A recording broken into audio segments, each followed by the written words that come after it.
Hi friends எல்லாம் எப்படி இருக்கீங்க? இன்றைக்கி என்ன பார்க்க போகிறோன்னா ஒரு vlog தான் பார்க்க போகிறோம். ஆக்சுவலாக வந்து இந்த ட்ரெஸ் தான் வந்து நான் இன்றைக்கி செலக்ட் பண்ணியிருக்கேன். இதை செலக்ட் பண்ணலாமா வாங்க. ஸோ இதுதான் என்னோட அவுட்லுக். ஆக்சுவலாக இந்த ட்ரெஸ் நீங்கள் பார்த்துருப்பீங்க. இது என்னோட தீபாவளி ட்ரெஸ் தான். அன்றைக்கி நான் கொஞ்ச நேரம் தான் வேர் பண்ணேன். 4 ஃபோட்டோஸ் மட்டும் எடுத்துகிட்டு நான் ரிமூவ் பண்ணி வச்சிட்டேன்.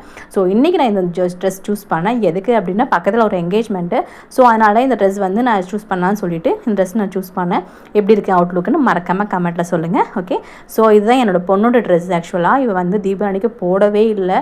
அவ்வளோ க்யூட்டாக இருக்கா, ஆனால் போடவே இல்லை. இது இன்றைக்கி எப்படியோ சமாளித்து எப்படியோ நான் போட வச்சு ஒரு ஃபோட்டோ எடுத்துக்குள்ளே நான் படுற பாட்டிருக்கேன் முடியல. அப்புறம் சரி ஓகேன்னு சொல்லிட்டு ஆட்டோவில் வந்து நாங்கள் 4 பேரும் வந்து ஆட்டோ கிளம்பி போயிட்டோம். ஸோ அங்கே போயிட்டு வந்து எல்லாம் சும்மா வந்து எல்லாம் நிறைய கெஸ்ட்டெல்லாம் இருந்தாங்க. எங்கேஜ்மெண்ட்டு பயங்கரமாக கிராண்டாக பண்ணியிருந்தாங்க. எல்லாத்தையும் கொஞ்சம் அப்படியே வீடியோலாம் எடுத்துகிட்டு ஃபோட்டோஸ் எல்லாம் எடுத்துகிட்டு அவங்க ஹஸ்பண்டோட ஃப்ரெண்ட்ஸ் எல்லாம் வந்திருந்தாங்க. ஸோ ஃபோட்டோலாம் எடுத்துகிட்டு என்ன பண்ணிட்டோம். அப்புறம் வந்து நலங்கு வச்சுக்க கூப்பிட்டாங்க. போய் நலங்கு இதெல்லாம் எனக்கு பழக்கமே கிடையாது. எங்கள் ஊர் சைடெலாம் இதெல்லாம் கிடையாது. ஸோ எனக்கு ரொம்ப ஹாப்பியாக இருந்தது நலங்கெல்லாம் வைக்கும் போது. ஸோ நலங்கெல்லாம் வச்சுட்டு வந்துட்டோம். இந்த வீடியோ உங்களுக்கு பிடிச்சிருந்தா லைக் பண்ணுங்கள், ஷேர் பண்ணுங்கள். நெக்ஸ்ட் வீடியோ பார்க்கலாம். பை.